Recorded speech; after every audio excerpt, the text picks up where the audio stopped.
Olá, tá entrando no ar mais um Papo de Dinheiro, seu podcast sobre finanças e educação financeiras aqui da BMC News. A gente tem um encontro marcado semanalmente, episódios inéditos aqui para falar sobre temas importantes aí que giram na economia do país. E hoje a gente vai abordar um tema que está ganhando cada vez mais os holofotes, mas tem gerado ainda muitas dúvidas, muitos questionamentos. O que vai mudar no nosso sistema bancário brasileiro com a chegada do Real Digital? O que é o Real Digital? Esse projeto do próprio Banco Central do Brasil, que deve já entrar em vigor a partir de 2024 e que está já em andamento e bem avançado, em estágio bem avançado.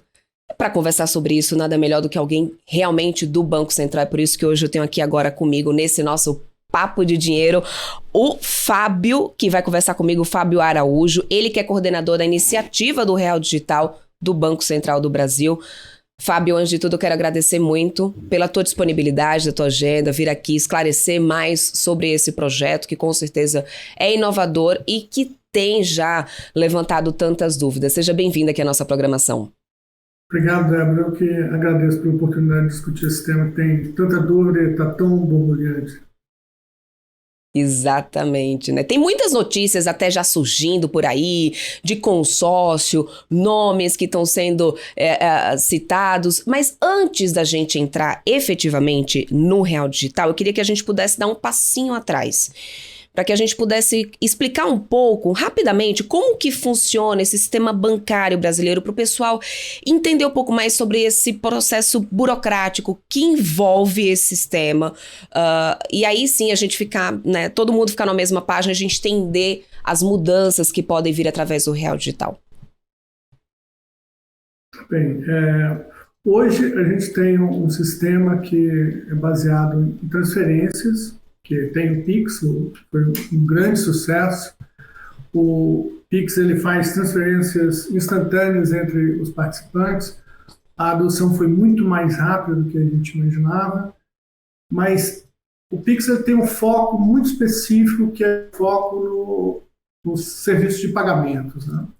Então a gente está muito bem resolvido em termos internacionais. A solução de pagamentos instantâneos do Brasil é uma das melhores. A gente é, de fato, padrão internacional. Tem vários países interessados em adotar essa metodologia e esse sistema que foi desenvolvido aqui. Mas o Pix ele é um passo de entrada para a inclusão digital, para a inclusão dos serviços digitais para as pessoas. A gente tinha um hábito antigamente, antes do Pix, das pessoas irem ao caixa, sacarem um recurso, fazerem pagamento ao longo do mês, ao longo da semana, mas com a conveniência do Pix, agora todo mundo está com uma janela para o mundo digital na mão o tempo inteiro, o aplicativo do banco, acessando os novos serviços, às vezes uma oferta de um cartão de crédito, uma possibilidade diferente de investimento, e é para isso que a gente tem pensado no Open Finance e no Real Digital. Então, a gente tem uma oportunidade de, além de fazer a inclusão financeira da população brasileira através de serviços de pagamentos, a gente tem a oportunidade de aprofundar essa inclusão financeira e oferecer outros serviços. Um crédito mais barato, uma opção de investimento melhor, mais adequada para a necessidade da pessoa.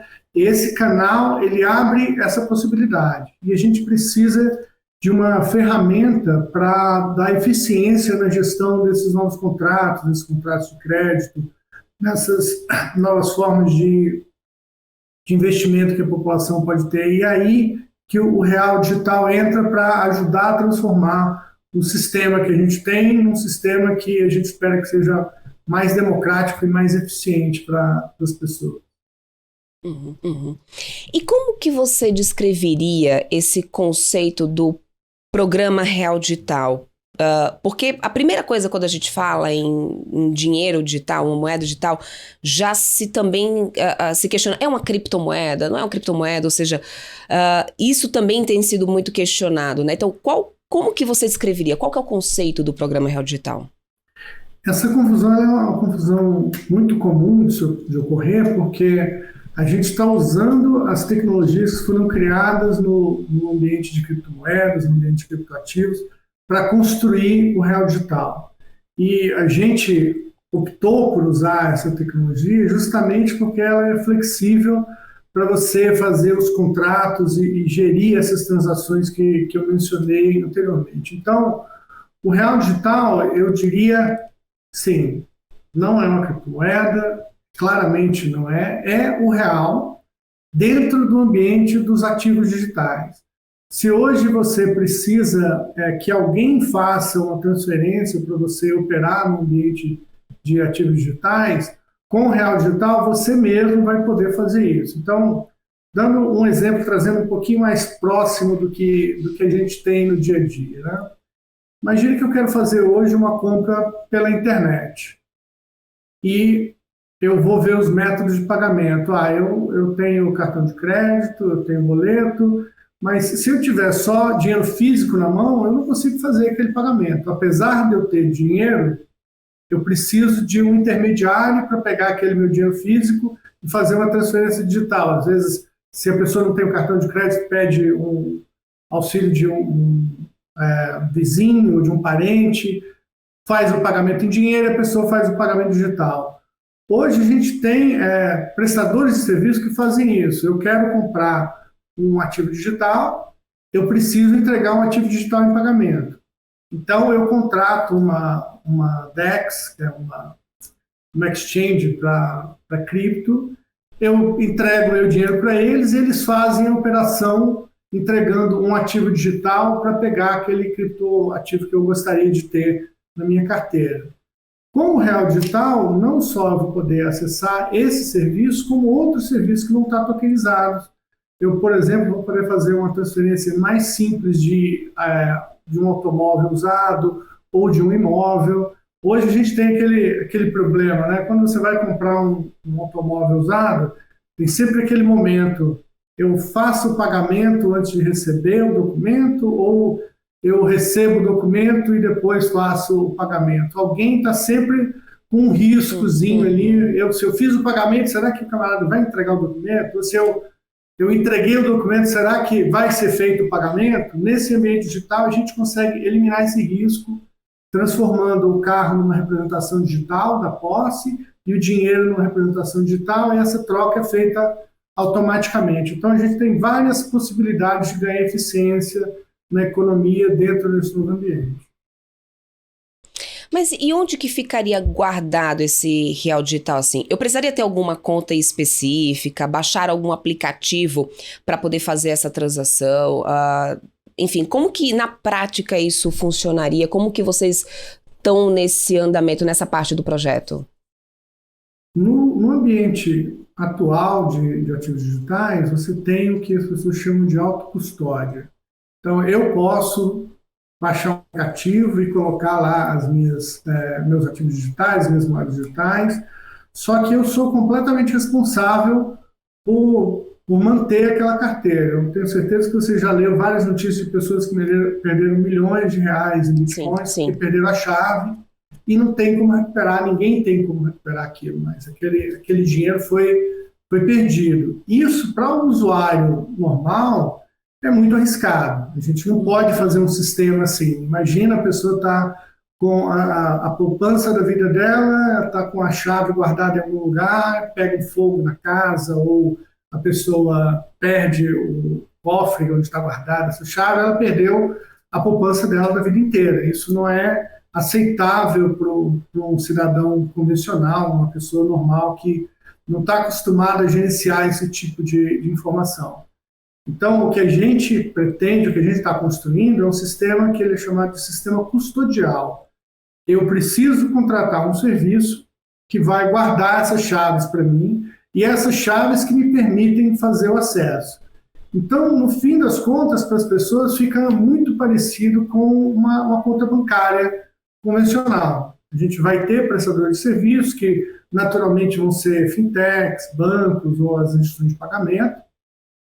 Elas vão gerenciar as chaves que você vai precisar para acessar esses ativos e eu só preciso demonstrar para aquela instituição que eu sou eu mesmo. Então, a gente já tem métodos avançados para isso, biometria, várias camadas de checagem de identidade. Então, essas tecnologias de checagem de identidade podem ser utilizadas para acessar as chaves, além de outras tecnologias novas que estão surgindo, né? Então, assim, como é que eu vou me relacionar com os meus ativos digitais?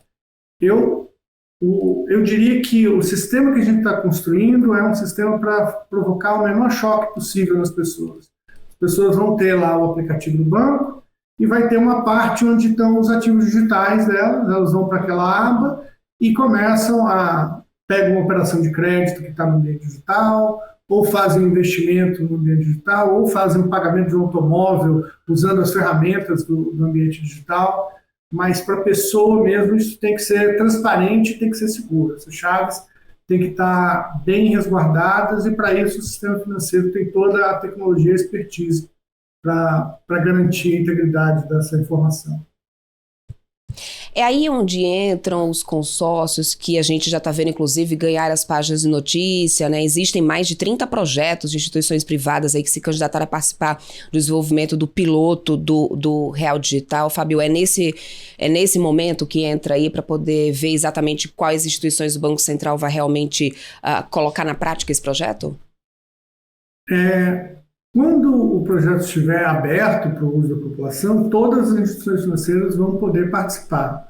O momento atual, que a gente está em um momento de testes, então, um teste onde todo o mercado participa é um teste muito confuso, a gente acabaria tendo dificuldade para colher os resultados que a gente precisa. Por isso, a gente teve que fazer essa seleção, mas a ideia é que quando a gente tenha um sistema desenhado, esteja com as coisas bem definidas, todos os participantes do sistema financeiro, todas as IPs, todos os bancos e as fintechs autorizadas, elas vão poder acessar esse ambiente.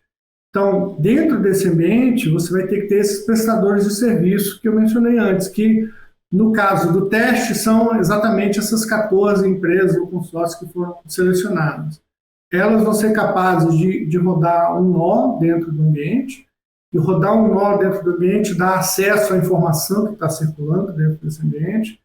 Eles vão poder criar carteiras de acesso, que foi essa interface que eu falei, você está lá dentro do aplicativo do banco, tem uma parte que vai ser uma carteira de acesso aos ativos digitais, e eles também vão poder publicar smart contracts, são os contratos inteligentes dentro desse ambiente, que os contratos inteligentes são a forma efetiva de você prestar serviço para as pessoas no ambiente digital. Então, essa rede que a gente está construindo, quem vai operar, quem vai fazer as transações são só os agentes autorizados e nós, consumidores finais, vamos fazer acesso a esse serviço através dos nossos bancos, das nossas IPs, das fintechs, não diretamente como ocorre hoje no ambiente público. Hoje, no ambiente do Ethereum, do Bitcoin, eu posso baixar um programa no meu computador e começar eu mesmo a fazer essas ações para mim. Eu preciso cuidar da minha chave, eu preciso cuidar da integridade das transações que eu estou fazendo. Então, isso é uma coisa que é muito flexível, mas que não se adequa com a necessidade que as pessoas têm, né? Tem essa ideia das finanças descentralizadas, que o pessoal tem uma visão de um ambiente que é super interessante. Eles pensam, eu posso fazer todas as operações, eu não preciso de um banco para mim. É verdade, isso é verdade, mas eu tenho um doutorado em finanças e eu não tenho conforto para fazer todas as transações bancárias para mim eu mesmo. Eu trabalho, eu tenho outras obrigações, eu acho muito mais adequado para mim contratar um banco para me prestar esse serviço, né? Não é porque a informação está disponível que você pode fazer que é o mais adequado para todas as pessoas. A gente quer fazer um ambiente que seja adequado para o maior número de pessoas possíveis, que elas possam acessar as comodidades e acessar as funcionalidades dessa tecnologia. Perfeito. Só para poder a gente fechar essa parte da usabilidade do Real Digital, vamos supor que eu recebo o meu salário todo dia 1º do mês e aí eu queira transformar ele em Real Digital e fazer todas as minhas transações dessa forma, Na prática, isso poderia acontecer naturalmente, Fábio? Na prática, a gente gostaria de ter isso da forma mais transparente possível. Você tem o seu saldo em conta, ele vai ser em reais, da mesma forma que você pensa hoje nos reais. E na hora que eu for fazer uma transação que eu precise de reais digitais, o banco pode ter uma parte do meu saldo em reais digitais, uma parte do meu saldo em reais convencionais, e eu usaria aquele saldo para fazer a transação que eu escolher. Se ela for uma transação que está desenhada usando a tecnologia do real digital, ela vai usar aquela tecnologia. Se for uma transação que está desenhada usando a tecnologia convencional, ela iria usar a mesma tecnologia que a gente tem hoje já disponível. Então, a ideia é fazer o mais transparente possível. Aí vem uma pergunta assim, mas se é tão transparente, como é que as pessoas vão saber que elas estão num mundo novo, num mundo diferente? Deixa eu dar um exemplo simples, né, que eu vi numa conversa. Tem um fundo de uma gestora americana que é muito famosa, que para você comprar uma cota desse fundo é $1 milhão. É um fundo super exclusivo. Uma empresa da Suíça tokenizou cotas desse fundo e passou a vender para as pessoas. Então, usando essa tecnologia digital, você pode colocar $10, por exemplo, se você quiser nesse fundo. Então, você abre a possibilidade de ter muitas outras oportunidades de investimento que hoje não estão disponíveis para as pessoas, elas poderiam estar acessíveis. Se hoje você olha lá e fala, sobrou um dinheirinho aqui, o que eu posso fazer com esse dinheiro? A maioria das pessoas coloca na poupança, porque é o único investimento que elas têm facilidade para acessar. Dentro desse ambiente, eles teriam vários outros bem acessíveis, de uma forma simples, do mesmo jeito de fazer um Pix, né? A ideia é transformar o ambiente no ambiente mais simples possível para as pessoas terem tanta familiaridade com investir num fundo específico, quanto fazer uma transferência no Pix. Perfeito. Agora, em relação é uma pergunta até um pouco mais técnica, mas em relação ao CID, seria o mesmo para as transações internacionais? Eu pergunto isso porque eu já li em alguns lugares que a expectativa do projeto é trazer essa segurança e rapidez, inclusive em transações internacionais. Como que vai funcionar isso? Esse é um dos objetivos também, Fábio? De fato, a parte internacional ela é bem mais complicada de se resolver, porque você tem que ter acordos entre os países. A gente entende que essa tecnologia ela é muito mais fácil de se integrar do que as tecnologias que nós temos atualmente.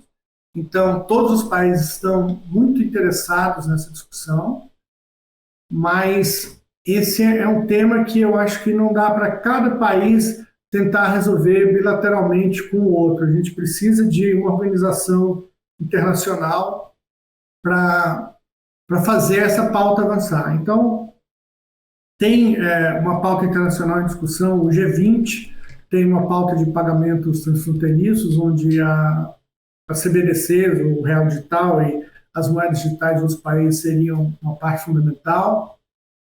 O BIS, que é o Bank of International Settlements, que é o Banco Central dos Bancos Centrais, eles também têm vários projetos tentando fazer com que essa plataforma vire uma realidade, mas o principal obstáculo não é tecnológico, né? O principal obstáculo é legal e regulatório. E aí os fóruns internacionais, o FMI, o BIS, a G20, os países estão discutindo para tentar chegar num consenso para usar essa tecnologia para construir um sistema financeiro internacional mais integrado.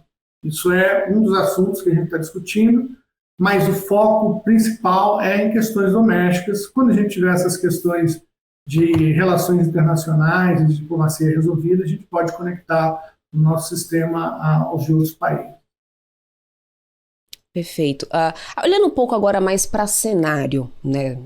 Até diante do cenário econômico que a gente tem, quais benefícios você acredita que o real digital poderia trazer para a economia brasileira, né? Ou seja, a gente sabe que a transacionalidade mais fácil, isso, né, até parece óbvio, um dos principais objetivos do projeto, mas além disso, qual o impacto na economia do país?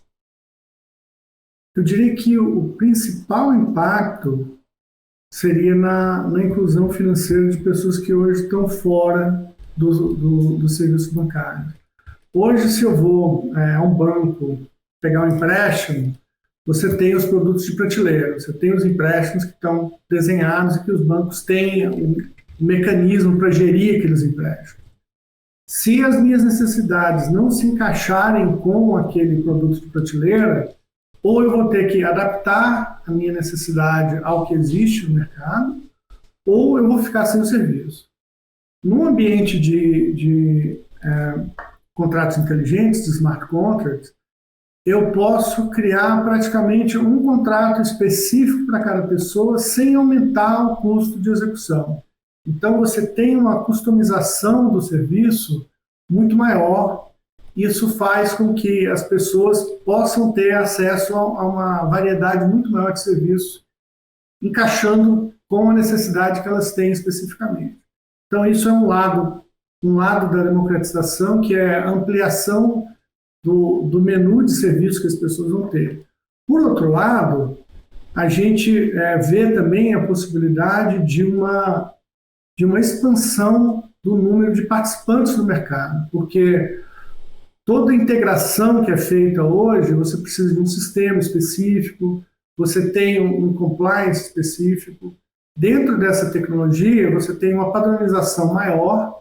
Então, a integração seria feita apenas uma vez e o compliance podia, em boa parte, já estar embarcado em protocolos padrão que poderiam ser disponibilizados pelo Banco Central. Então, isso faria com que diversas fintechs que hoje têm dificuldade de se colocar no mercado, que têm uma boa ideia de produto, mas que não conseguem levar esse produto para execução, elas conseguiriam entrar por causa dessa redução da barreira de entrada nos mercados. Então, a gente vê a democratização dos serviços financeiros aqui dentro do país, nas duas pontas, tanto na parte da oferta, porque você teria a possibilidade de mais fintechs ofertando serviços, quanto na parte da demanda, que você teria mais produtos mais diversificados, que poderiam atingir uma parcela maior da população. Isso é no ambiente interno.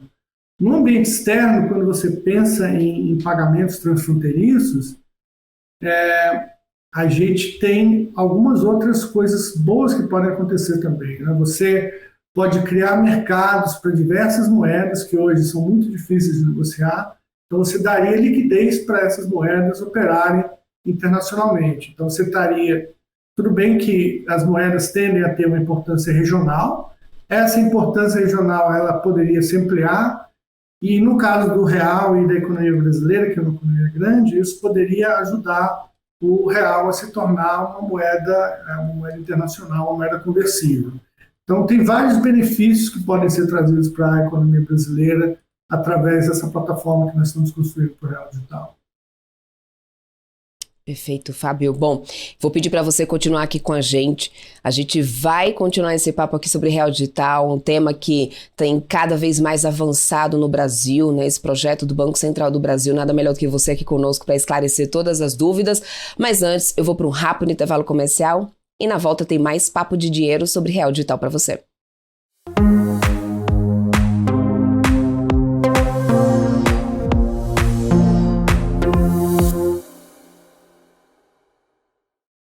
Estamos de volta no Papo de Dinheiro sobre Real Digital. E aqui comigo para falar sobre um tema tão importante e que pode revolucionar ainda mais o sistema bancário brasileiro, tá o Fábio Araújo, ele que é coordenador da iniciativa do Real Digital do Banco Central do Brasil.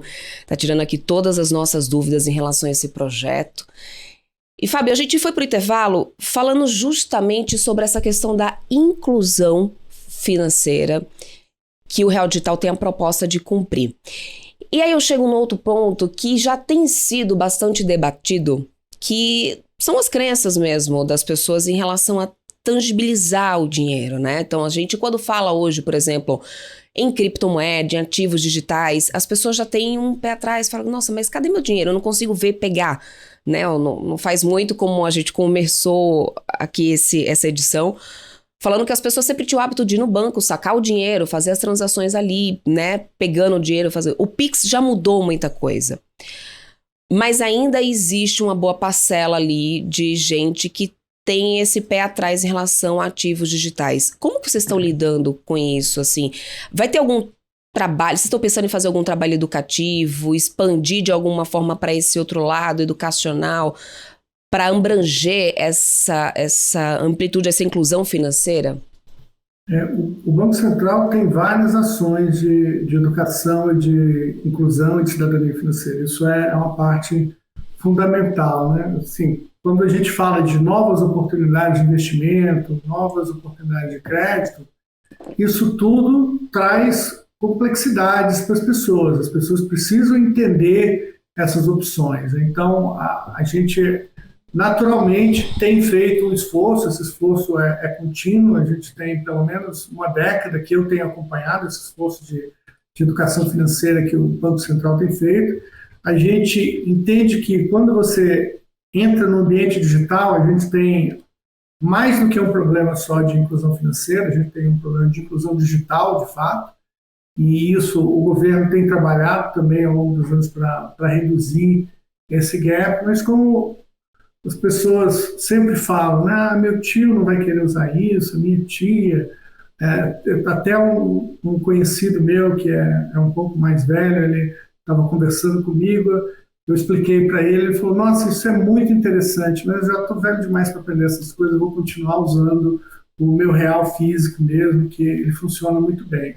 Eu acho que isso é natural, a gente tem etapas de adoção, a gente tem a convivência entre os vários modos, e o real digital ele vai ser mais adotado, a moeda digital vai ser cada vez mais adotada, quanto mais conveniência as pessoas vejam na prestação de serviço. É a mesma questão do Pix.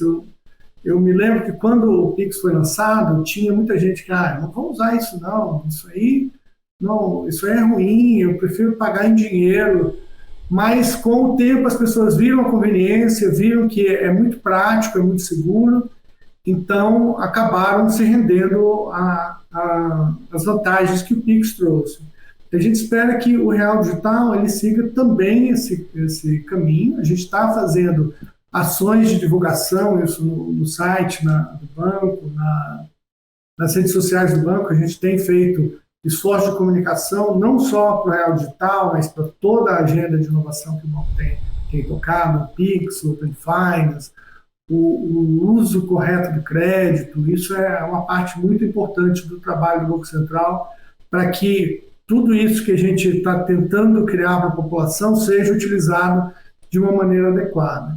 Você tem algumas estratégias de transição para isso. Uma estratégia que é sempre discutida, eu acho que é até mais do que uma estratégia, é uma necessidade, é o pagamento dual offline, que a gente chama, que é um pagamento que pode ocorrer usando o real digital quando você não tem nenhuma das duas partes conectadas à internet. Porque as pessoas sempre se perguntam, tudo bem, eu tenho todo o meu dinheiro no banco no formato digital, mas se tiver um apagão na minha cidade, na minha região, e a internet cair e eu precisar fazer uma compra, como é que eu vou fazer o pagamento se tiver tudo em formato digital? A gente tem ferramentas que estão sendo desenvolvidas, foi feito um teste no Lift Challenge, que acabou agora em fevereiro, o relatório foi publicado em abril, de uma tecnologia que permite você guardar num cartão que parece um cartão de crédito, o seu real no formato digital e transferir de um cartão para outro usando um celular sem ter nenhuma conexão à internet, você transferir esses reais de um cartão para outro cartão. Então você pode fazer um pagamento sem precisar do acesso à internet. Isso é uma coisa que é possível e as pessoas têm um elemento tangível ali, aquele cartão onde ela está guardando e ela consegue ver o saldo do cartão dela no celular, mesmo sem ter internet. Então isso é um passo intermediário. Isso não traz todas as vantagens que eu mencionei dos smart contracts, da programabilidade, mas já dá um passo na direção da digitalização dos pagamentos, um passo adicional na direção da digitalização dos pagamentos e facilita com que as pessoas tenham um relacionamento melhor com essas novas tecnologias. Então, a gente tem uma gama ampla de estratégias e de iniciativas que estão sendo tomadas para ajudar na digitalização, para ampliar a participação das pessoas nesse sistema financeiro digital. E as estratégias de segurança, Fábio? Porque, de acordo com o que a gente tem visto o avanço do Pix, e é indiscutível, né, a quantidade de facilidade que isso agregou nas transações financeiras, né, do brasileiro, mas ao mesmo tempo a gente tem visto o surgimento de golpes, isso preocupa também bastante a população, né? Sequestros relâmpagos, por causa justamente dessa até facilidade de acesso de transação. Quais são as medidas de segurança que vocês estão adotando, que o Banco Central está adotando para garantir essa confiabilidade do real digital? Antes de tudo, eu queria ressaltar que o Pix é um sistema super seguro. Se você pegar em termos de percentuais de valores desviados, eles são valores assim, residuais comparado com a quantidade de transações que ocorrem. Então, eu queria deixar isso bem registrado. Aí, do ponto de vista da segurança cibernética, o Banco Central adota padrões de segurança e o sistema financeiro brasileiro adota padrões de segurança que são elevadíssimos. Assim, quando a gente conversa com o pessoal de bancos centrais de outros países, eles ficam realmente admirados com o grau de segurança e o grau de exigência de segurança que nós temos aqui no Brasil. O Brasil sendo um país emergente que tem muito destaque internacional, volta e meia, tem notícias sobre implementações de sistema, então sempre tem os hackers querendo atacar o sistema, querendo testar essas funcionalidades, querendo testar a segurança, e nós estamos sempre a postos para garantir isso. Mas quando você sai dessa parte de segurança tecnológica, segurança cibernética, você entra numa outra realidade, que é a realidade da segurança física das pessoas e do conhecimento que as pessoas têm sobre o funcionamento do sistema financeiro. Toda vez que você vê uma manchete assim, novo golpe do Pix, quando você vai ver, ele não é um novo golpe do Pix, não é o Pix que trouxe uma facilidade para que aquele golpe pudesse ocorrer. É um golpe que as pessoas aplicam. E como a boa parte da população ainda não tem um nível de educação financeira no nível desejável, elas acabam confundindo as coisas e entregam a chave da conta para um estranho. Alguém liga e fala, olha, está tendo um problema, eu preciso confirmar as informações, aí a pessoa passa todas as informações pelo telefone. Então, por isso, nós do banco também temos feito, no Banco Central também temos feito campanhas para conscientizar as pessoas, para deixar bem claro que esse tipo de informação ela tem que ser segura, que você não deve passar isso por canais públicos. Então, eu acho que é mais uma questão de educação financeira que a gente tem trabalhado na conscientização da população, do que uma questão de segurança cibernética, segurança do sistema, porque esse grau de segurança esse tipo de segurança é elevadíssimo no sistema financeiro brasileiro. A gente precisa trabalhar mais na conscientização e na compreensão das pessoas de como usar melhor essas ferramentas, e aí a gente retorna naquelas iniciativas de educação financeira que a gente já tem conduzido já há mais de uma década no Banco Central. E contem aqui com a BMC News também nessa missão, sempre que precisar, inclusive, para poder trazer um pouco mais sobre esses projetos educativos, sobre iniciativas do Banco Central. A gente está aqui para isso, porque a nossa ideia é também sempre levar um pouco de educação para a população do país, principalmente no assunto que ainda aparentemente é tão distante, né, das pessoas, mas que é o básico, é o nosso dia a dia, que é a educação financeira, né? E Fábio, você falou sobre os outros países, o quanto que o Brasil, inclusive, mesmo sendo um país emergente, tem sido tão bem quisto nessa questão até da segurança, das medidas adotadas pelo Banco Central. Em relação ao projeto Real Digital, olhando lá para fora, olhando para os outros países, você teria algum outro exemplo para nos citar, assim, do que já está sendo usado lá fora e que está dando muito certo e que a gente pode ter como espelho aqui para o Brasil, para esse projeto tão inovador do Banco Central? De fato, esse é um problema de você estar tão avançado na implantação, né, do sistema de pagamento. No caso, o Brasil tem um dos sistemas de pagamento mais avançados do mundo. E aí, quando a gente começou a estudar essa tecnologia nova, a gente viu que a maior parte dos problemas que os países estavam tentando resolver já estavam bem resolvidos aqui. Então, a maior parte dos países está usando a tecnologia da moeda digital para fazer um Pix, ou para fazer alguma coisa parecida com o Pix. A gente, se fosse para fazer isso, a gente não teria necessidade nenhuma de adotar essa tecnologia.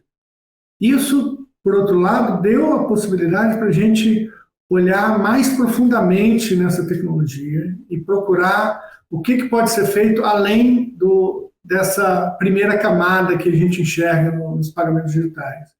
E o que a gente viu foi o desenvolvimento no ambiente das finanças descentralizadas, o ambiente DeFi, que ele teve um crescimento muito grande em 2021, 2022, onde as pessoas têm a possibilidade de gerenciar elas mesmas todas as transações financeiras dela. Isso é muito interessante, a gente viu muita flexibilidade dentro desse ambiente, mas traz todos aqueles problemas que eu mencionei anteriormente, e a gente viu nisso uma oportunidade de trazer essa tecnologia para o usuário comum, né? Então, vou fazer uma analogia aqui de ciência da computação, talvez não reverbere tão bem com todo mundo, mas assim, o Linux é um ambiente que você pode fazer qualquer coisa e as pessoas usam Linux para fazer as coisas mais interessantes. Mas a maioria das pessoas não consegue fazer nada usando Linux, porque não é amigável. Você pode pensar que um ambiente de finança descentralizada é como se fosse um Linux. E a gente precisa desenvolver um sistema operacional que seja mais parecido com o Windows ou com o iOS, que as pessoas têm mais facilidade para usar, ou o sistema Android, que todo mundo carrega na mão e consegue fazer o uso. Então, a ideia é pegar essas ferramentas e colocar dentro de um arcabouço que a gente possa popularizar o uso. Esse é o objetivo. Então, internacionalmente, olhando assim, não tem nenhum país específico que seja um exemplo para a gente, porque a gente acabou dando um passo à frente dos outros países. Tem vários projetos que estão bem avançados, que são interessantes. O projeto da China é um projeto bem avançado, o projeto da Suécia também. Tem vários projetos de pagamentos internacionais que estão numa discussão bem avançada entre países como França, Suíça, Singapura, Hong Kong. Mas o foco da gente na programabilidade, em trazer essas funcionalidades para um público mais amplo de uma forma segura, ele é uma coisa nova, que é uma proposta que o Brasil trouxe para essa discussão e que está ganhando repercussão internacional. O próprio BIS, que tinha uma visão muito focada em pagamentos, já está com a visão mais voltada para a programabilidade, e eles estão trabalhando com um modelo de recomendação para a criação de CBDC, que é muito parecido com o que a gente está trabalhando aqui no Brasil. Então, a gente está na vanguarda dessa discussão, a gente está ajudando a compor o cenário internacional junto com os outros bancos centrais. Perfeito. E, Fábio, a gente falou muito agora sobre as vantagens, sobre as propostas e a iniciativa do Real Digital para a brasileira, pessoa física, né? Muito mais nesse sentido. E para as empresas, quais seriam as vantagens desse projeto? Para as empresas do setor financeiro, eu acho que é bem claro. A gente está abrindo um novo espaço de negociação, onde a tokenização de ativos aumenta muito a eficiência, reduz os custos, abre a possibilidade de prestar novos serviços. A gente traz uma padronização que, além de favorecer a entrada de novos participantes, ela favorece a criação de novos produtos pelos que já estão no mercado. Então, para quem tem atuação no sistema financeiro, eu acho que assim, as vantagens são muito claras, né? A tokenização e o uso de automação e a componibilidade de serviços são características que essa rede do Real Digital traz e que vai facilitar muito na criação de novos produtos. Quando você pensa nas empresas em geral, você tem um sistema financeiro que faz a alocação de recursos de uma maneira mais eficiente. Então, isso deve reduzir o custo de crédito, deve facilitar a gestão de tesouraria. Então, você tem também muito potencial para as empresas. A gente tem até em algumas apresentações do presidente Roberto Campos, que ele fala do super aplicativo, onde você poderia usar as ideias de Open Finance e do Real Digital para compor serviços. Você poderia fazer gestão automática de fluxo de caixa para a empresa, você poderia fazer sistemas de pagamento internacional automatizado. Então, o potencial de geração de serviços para as empresas também é muito grande. Então, a gente tem as empresas do setor financeiro têm uma nova seara de produtos para explorar, as empresas do setor real da economia vão ter um sistema financeiro mais flexível, mais adaptado às suas necessidades para fazer uma alocação melhor de recursos. E para as pessoas, como eu mencionei, a gente espera que haja uma difusão de novos produtos de crédito e de oportunidades de investimento que hoje estão indisponíveis para essa população. A gente tem um leque para atender toda a economia brasileira. Com certeza. E agora falando sobre obstáculos, a gente falou bastante sobre vantagens para o mercado em si, para a economia do país, para as empresas, mas quais principais desafios que vocês estão enfrentando nesse momento, né, do projeto? A gente sabe que a perspectiva é de implementação ali para 2024, mas e os obstáculos que vocês estão encontrando agora nesse processo de implementação? A que pé está isso agora, Fábio? O principal desafio que a gente vê, assim, a gente teve algumas etapas de desafio, não?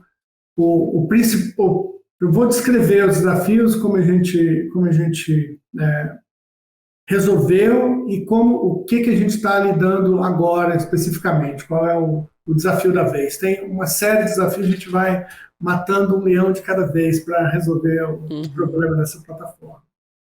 O primeiro desafio era, olha, a gente tem uma tecnologia nova, muito interessante, muito promissora, mas o que o mercado gostaria de fazer dessa tecnologia? Então, quais são os casos de uso, né? Para isso, a gente chamou o Lift Challenge, recebeu as propostas de projeto, a gente acompanhou 9 projetos muito interessantes.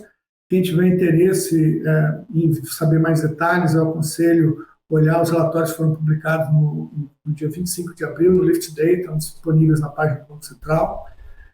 Um outro desafio é o desafio, ok, a gente tem serviços para fazer, serviços novos, serviços melhores para a população, mas isso não vai trazer desintermediação, o Real Digital não vai tomar o lugar do dinheiro dos bancos, e no desenho que a gente está fazendo, a gente coloca a versão tokenizada dos depósitos ou dos saldos em contas de IP, de instituição de pagamento, como sendo o ativo principal de liquidação, e com isso a gente resolve a questão da desintermediação. A gente mantém os prestadores de serviço trabalhando para construir os produtos que são de interesse da população. Se a gente desintermedia, a gente perde essa construção de produtos, porque o Banco Central não vai fazer isso. O Banco Central não tem expertise para isso. A gente precisa dos participantes, a gente precisa das empresas do setor financeiro inovando e criando novos produtos. E o terceiro passo, que é o passo que a gente está agora, é a questão da privacidade.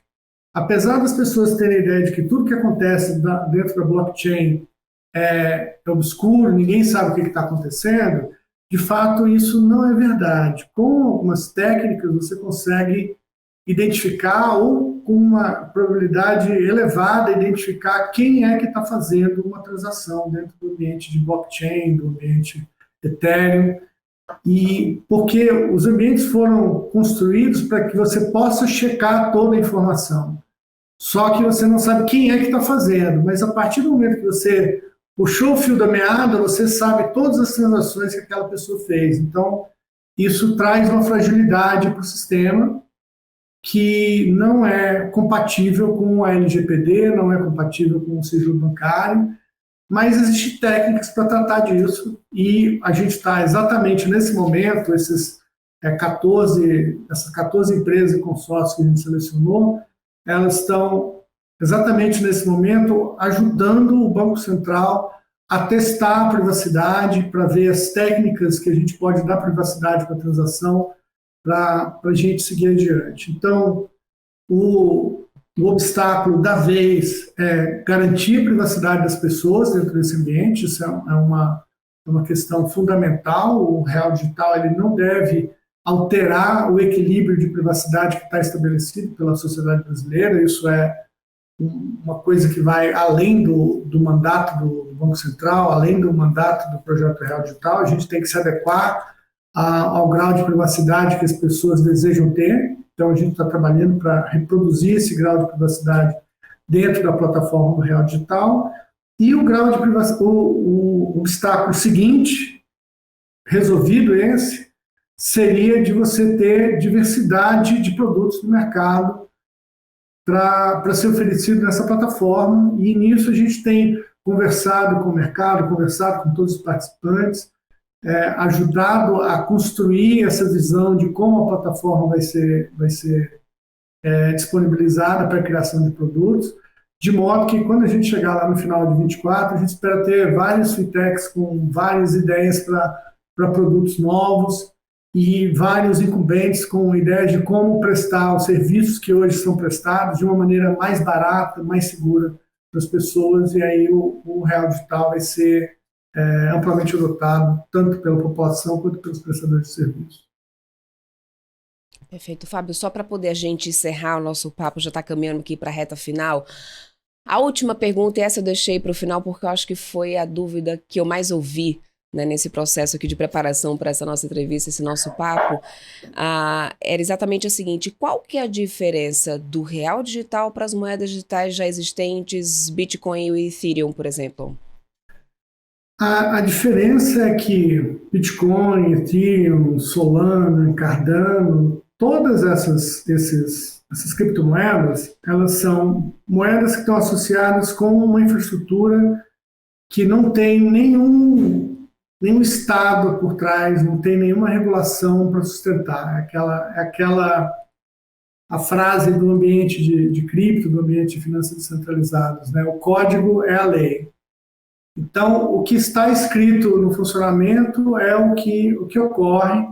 Então, ele está completamente dissociado das necessidades da economia. Quando a gente pensa no provimento de moeda, a gente sempre pensa, a gente precisa de mais moeda porque o ciclo econômico está mais forte, então o Banco Central precisa dar mais liquidez para a economia, ou o ciclo econômico está mais fraco, precisa de menos liquidez na economia.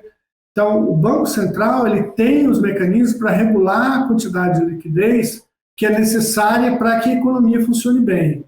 O Bitcoin ele não segue o ciclo de nenhuma economia, ele não analisa as necessidades de nenhuma economia, e ele também não tem a garantia de um governo por trás para garantir o valor dele, para o bem ou para o mal. Às vezes a política não é bem gerida, alguns países têm problemas de gestão de política monetária, mas uma vez que você tem a sua política monetária bem gerida, a moeda digital daquele país é uma representação dessa política monetária que leva em consideração as necessidades do país, enquanto um criptoativo é um algoritmo que está rodando e que leva em consideração apenas os parâmetros que foram ajustados quando ele começou a rodar. Então, ele não tem como se adequar às necessidades de liquidez do país e ele não tem garantia nenhuma de valor, por isso o preço flutua tanto, mesmo comparado com moedas internacionais de países que não têm tanta estabilidade assim.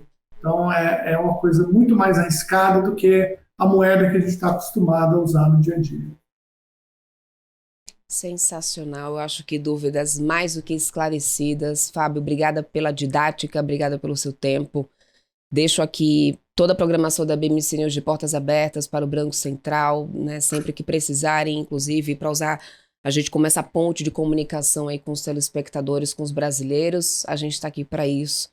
Mas, de antemão, muito obrigada pelo seu tempo. E eu queria que se a gente pudesse encerrar esse papo com você me dizendo assim, o que é o Brasil hoje e o que será o Brasil depois do Real Digital? O Brasil hoje é um país onde as pessoas têm dificuldade de acessar serviços financeiros que seriam muito úteis para o dia a dia delas. E a gente espera que com o Real Digital essa dificuldade desapareça e a gente tenha um sistema financeiro mais democrático e mais inclusivo. Obrigada, Fábio. Obrigada mesmo. Um forte abraço e até uma próxima oportunidade. Um abraço, eu que agradeço. Então tá aí, esse foi o nosso Papo de Dinheiro sobre Real Digital com o Fábio Araújo, ele que é coordenador da iniciativa do Real Digital do Banco Central do Brasil. Eu vou ficando por aqui, lembrando que toda semana a gente tem um episódio inédito do Papo de Dinheiro aqui na sua programação. Muito obrigada pela sua audiência. Até a próxima. Tchau, tchau.